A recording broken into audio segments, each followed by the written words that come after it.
జై శ్రీమన్నారాయణ. జై జై శ్రీమన్నారాయణ. ప్రియ భాగవతోత్తములారా, ధనుర్మాస వ్రత మహోత్సవంలో ఈరోజు 8వ రోజు అమ్మవారి పాసురాన్ని సేవించుకుందాం. ఓం అస్మద్గురుభ్యో నమః. ఆండాళ్ దివ్య తిరువడిగలే శరణం.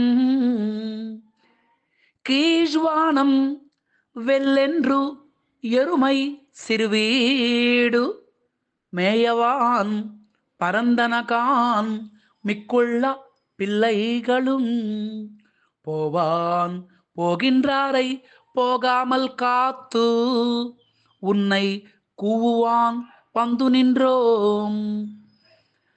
கோது கலமுடைய பாவாய் எழிந்திராய் பாடிப்பறை கொண்டு மாவாய் பிளந்தானை மல்லரை மாட்டியா தேவாதி தேவனை சென்று நாம் சேவித்தால் ஆவாவென்றாயந்து அருளேலோ ரெம்பாவாய். ఆండాళ్ దివ్య తిరువడిగలే శరణం. జై శ్రీమన్నారాయణ. ప్రియ భాగవతోత్తములారా, మన ఆండాళ్ తల్లి ఒక్కొక్క ఒక్కొక్క గోపికని లేపుతూ ముందుకు సాగుతుంది. 6, 7 పాసురాల్లో కూడా మొదటి గోపికని, రెండో గోపికని లేపారు.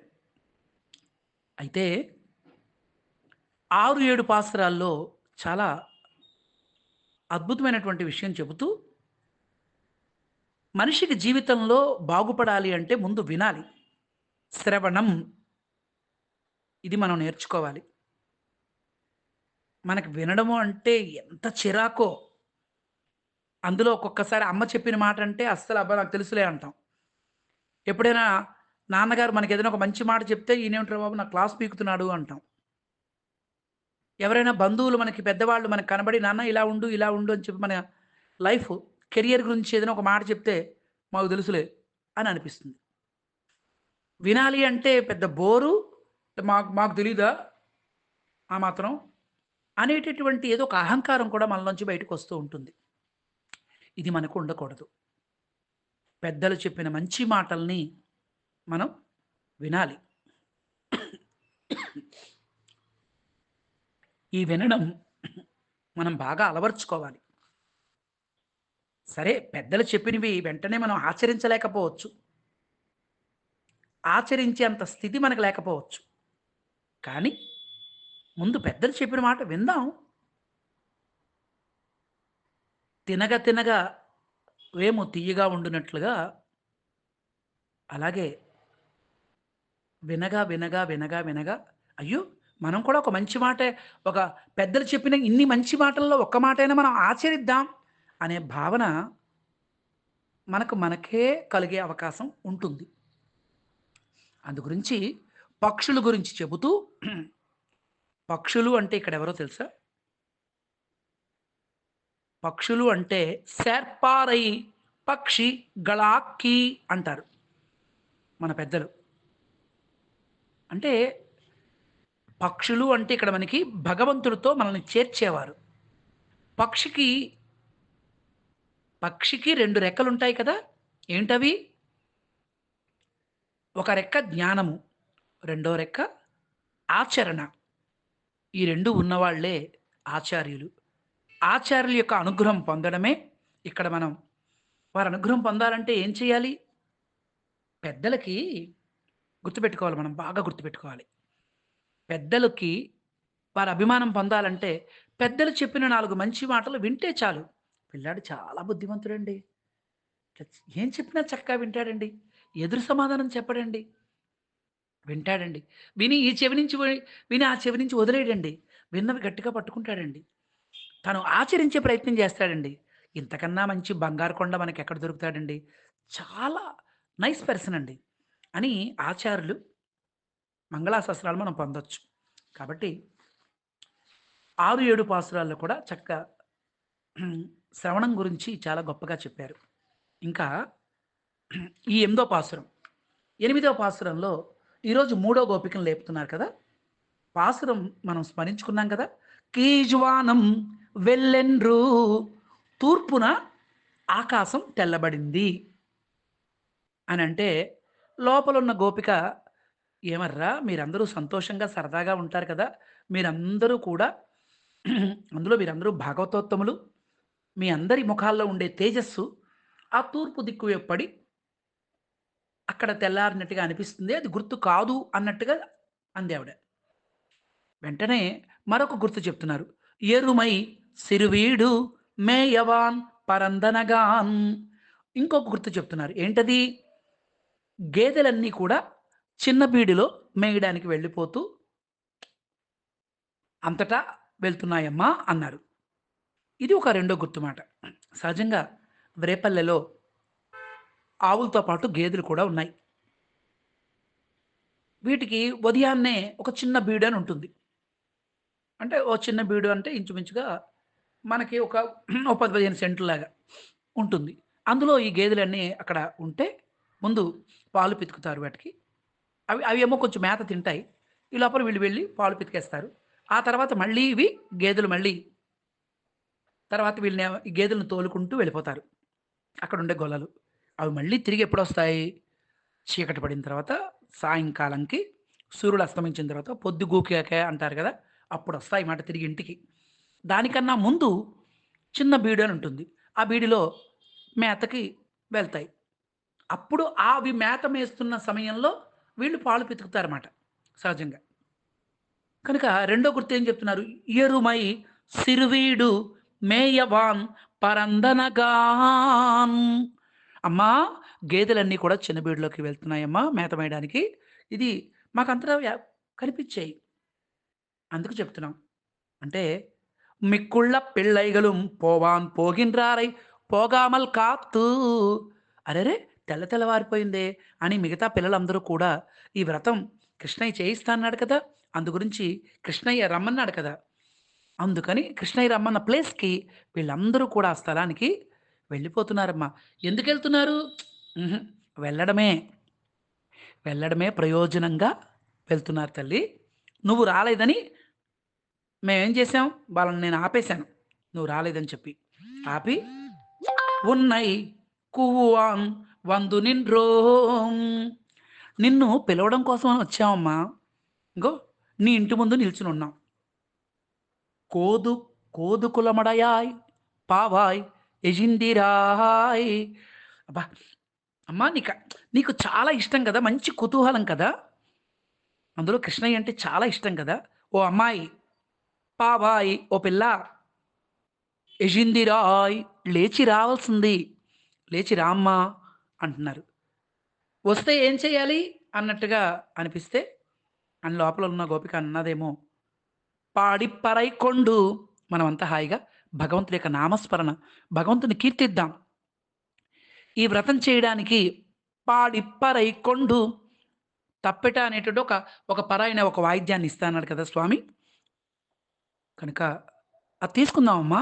మావాయి పిళందానయి మళ్ళరై మాట్టియా దేవాది దేవనై. వచ్చి మనం భగవంతుడి యొక్క నామాన్ని ఎలా జపిస్తాం? అంటే ఇదిగో కేసి అనేవాడి నోటిని చీల్చి సంహరించాడే. తర్వాత అంతేనా? మల్లరై మాట్టియా మల్లురులను జయించాడే. ఎవరైనా? దేవాది దేవనై దేవతలందరికీ కూడా దేవాది దేవుడు. సెన్రు సెన్రునాం సేవిత్తాల్ వెళ్ళి మనం సేవించినట్లయితే ఆవావెన్రు అయ్యయ్యో! నా కోసం అంత దూరం నుంచి వచ్చారర్రా మీరు అని మనం వచ్చామని జాలిపడి మన మీద అయ్యో! అంత చలిలో వచ్చారే అని బాధపడి ఏం చేస్తాడు? ఆరాయందు అందరినీ తరచి తరచి అబ్బా! ఒక్కొక్కరిని కూడా పలకరిస్తాడు, చూస్తాడు. అరుల్ ఏముంది మనకేం కావాలో అనుగ్రహిస్తాడర్రా అంటూ ఆండాళ్ తల్లి ఈనాటి పాసురంలో అందంగా కీర్తిస్తుంది. ఒక్కసారి చూద్దాం. కొంచెం లోపలికి వెళ్దామే. కేజువానం వెళ్ళెండ్రు, తూర్పున ఆకాశం తెల్లబడింది. మనకు సహజంగానే బ్రాహ్మీ ముహూర్త కాలం అంటారు. ఆ తర్వాత మనకి ఆహ్, ఉషోదయం అంటారు. తర్వాత అరుణోదయం అంటారు. ఆ తర్వాత సూర్యోదయం అంటారు. ఓకే. అంటే సూర్యుడు మన సూర్య భగవానుడు వచ్చే ముందు ఈ దశల మాటివి.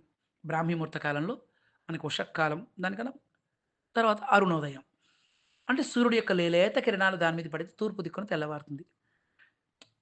అసలా ఈ లోపల ఉన్న గోపిక మీరంతా కూడా ఎప్పుడు అంటే భాగవతోత్తములు ఎప్పుడు కూడా మంచి తేజస్సు కలిగి ఉంటారండి. వాళ్ళ యొక్క ముఖం నుంచి వచ్చే కాంతులే అబ్బా! మనకి తెల్లవారిందా అన్నట్టు అనిపిస్తూ ఉంటుంది. మనం మనం ఎవరితో స్నేహం చేయాలో తెలుసా? భాగవతోత్తములతోటి స్నేహం చేయాలి. భగవంతుడిని ప్రేమించినటువంటి భక్తులతో మనం స్నేహం చేసినట్లయితే మనకి భక్తి ఉన్నా లేకపోయినా, మనలో మంచి గుణాలు ఉన్నా లేకపోయినా, ముందు మనం అలాంటి మహానుభావులతో స్నేహం చేస్తూ ఉంటే ఆటోమేటిక్‌గా తెలియకుండానే మనలో మంచి గుణాలు అలవడుతూ ఉంటాయి. ఇప్పుడు కావాలని ఆహ్, మనం ఒక నది దగ్గరికి వెళ్ళాం. అక్కడ ఎవరో ఆహ్, ఒక వ్యక్తిని పిలవడానికి అక్కడికి వెళ్ళాం. నాన్నగారు పిలవమన్నారు వెళ్ళాం. కానీ అక్కడ నది దగ్గర ఉండే చల్ల గాలి మనకి వస్తుంది కదా! ఆ గాలి మనకు తగులుతున్నప్పుడు అబ్బా! భలే ఉంది ఇక్కడ భలే చల్లగాలేస్తుందే అనిపిస్తుంది కదా! అలాగా మహాత్ములతో మనం స్నేహం చేసినట్లయితే తప్పకుండా వారికుండే మంచి ఆలోచనలు, వారికుండే మంచి నడవడిక మనకు కూడా అబ్బుతుంది. తెలియకుండానే వారిలో ఉండే తేజస్సు, ఆ చల్లని గాలి నది దగ్గర ఉండే చల్లని గాలి మన దాకా వచ్చినట్టుగా మహాత్ములు, భాగవతోత్తముల్లో ఉండే మంచి గుణాలు కూడా మన దగ్గరికి వస్తాయి. ఓకే. తర్వాత చూడండి. ఎరుమై సిరివీడు మేయవాన్ పరందనగాన్ గేదెలు అంటే నల్లగా ఉంటాయి కదండీ! నలుపెప్పుడు నలుపంటే చీకటి. చీకటిలో వస్తువు కనిపిస్తుందా? కనిపించదు. కాబట్టి ఈ గేదెలు బయటికి వెళ్తున్నాయి అంటే మనలోంచి అజ్ఞానం పోతుంది. మనలో జ్ఞానం ఉదయించే సమయం అని కొంతమంది అందంగా చెప్తారు. మిక్కుళ్ళ పిల్లైగలం పోవాన్ పోగిండారై పోగామల్ కాత్తు. మిగతా పిల్లలందరూ కూడా హాయిగా ఈ వ్రతం చేయడానికి వెళ్తున్నారమ్మా. అసలు ఏవండీ భగవంతుడి సన్నిధికి వెళ్ళడమే ఆనందం. కృష్ణయ్య వెనకాల వీళ్ళందరూ కూడా ఆడుతూ పాడుతూ హే హే నందనంద గోపాల ఆనందనంద గోపాల అంటూ కీర్తిస్తూ ఉంటారు. అందరూ కలిసి భగవంతుడి సన్నిధికి ఇప్పుడు తిరుపతి వెళ్దాం అనుకున్నాం అనుకోండి. తిరుపతి వెళ్ళాలి అంటే చక్కగా రైల్వే స్టేషన్‌కెళ్ళాలి, ట్రైన్ ఎక్కాలి, లోపల కూర్చోవాలి, హుషారుగా కబుర్లు చెప్పుకోవాలి. ఇది వెళ్ళడమే ఒక ఆనందం కదండీ! పోవుదమా పోవుదమా శ్రీరంగ క్షేత్రానికి పోవుదమా కావేరి తీరం చేరుదమా రంగడు నామం పలుకుదమా కావేరి తీరం చేరుదమా రంగడు నామం పలుకుదమా పోవుదమా పోవుదమా కృష్ణయ్య సన్నిధికి పోవుదమా వెళ్ళడమే ఆనందం అండి. కానీ నువ్వు లేవని ఆగిపోయావమ్మా. ఉన్నయి కూవాన్ వందు నిండ్రోం నిన్ను పిలవడం కోసం వచ్చాం, నిలబడ్డాం. ఏవండీ భాగవతోత్తముల కోసం మనం నిరీక్షిస్తే భగవంతుడికి ఆనందంట. భాగవతోత్తముల యొక్క అనుగ్రహం గూడా మనం పొందుతాం. కోదకలముడై పావా యజిందిరాయ్ అంటున్నారు. అమ్మా! నీకు మంచి కుతూహలం కదా తల్లి. మనకెందులో కుతూహలం ఉండాలి? కొంతమందికి క్రికెట్ అంటే ఇష్టమండి. కొంతమందికి క్యారమ్స్ అంటే ఇష్టమండి. కొంతమందికి వాలీబాల్ అంటే ఇష్టమండి. కొంతమందికి సినిమాలంటే ఇష్టమండి. ఒక్కొక్కళ్ళకి ఒక కుతూహలం ఉంటుంది.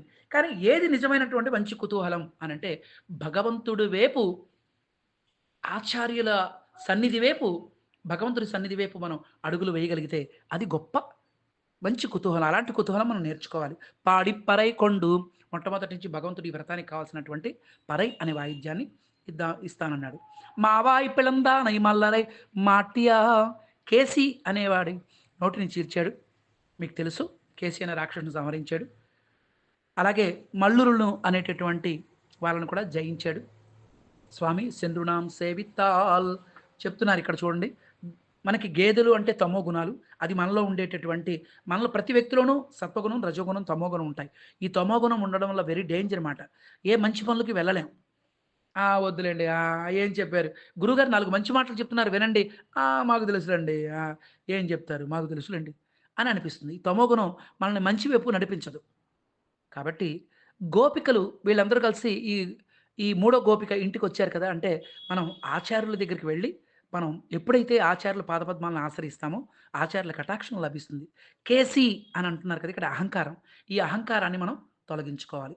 చాణూరు ముష్టికులు అంటున్నారు కదా! ఇక్కడ కామక్రోధాలు. తెలుసు కదా! చాణూరు ముష్టికులు. అంటే కంసుడు కృష్ణయ్యని మనకి రేపల్లి నుంచి మధురకు రప్పించాడు కదా! అక్కడ ఈ చాణూరు ముష్టికుల్ని కూడా కృష్ణయ్య మీదకి ద్వంద్వ యుద్ధానికి పంపించాడు. అక్కడ వీళ్ళిద్దరిని కూడా కృష్ణయ్య చాణూరు ముష్టికుల్ని సంహరించాడు. అంటే మనలో కామము, క్రోధము అనేవి ఉంటాయి. ఇవి వెరీ డేంజర్. ఇవి తొలగాలి. ఇవి తొలగాలి అంటే వాటికి వాటంతట అవి తొలగవు. గురువుగారి కటాక్షం వల్లే తొలగుతాయి. కనుక మనం తప్పనిసరిగా పొందవలసింది ఏది అనంటే, మనం భగవంతుడి దగ్గరికెళ్ళి సరెండర్ అవ్వాలి. ప్రపత్తి అంటారు. ప్రపత్తి అంటే భగవంతుడే మనకు ఉపాయంగా స్వీకరించడం మాట. కనుక ఈరోజు మన వాళ్ళు మూడో గోపికను లేపుతున్నారు. చక్కగా మనం సేవించుకుందాం. ఆండాళ్ తల్లి అద్భుతమైనటువంటి తియ్యని పాసురాలు హాయిగా పాడుకుందాం. పెరుమాళ్ళని సేవించుకుందాం. తీర్థ ప్రసాదాలు స్వీకరించి, మంచి మాటలు వింటూ, విన్న మాటల్ని మనం జీవితంలో చక్కగా గుర్తుపెట్టుకొని మంచిగా ఆచరించే ప్రయత్నం చేద్దాం. అందరికీ కూడా అష్టలక్ష్మి పీఠం నుంచి అమ్మవారి మంగళాశాసనాలు. ఆండాళ్ దివ్య తిరువడిగలే శరణం. జై శ్రీమన్నారాయణ. జై జై శ్రీమన్నారాయణ.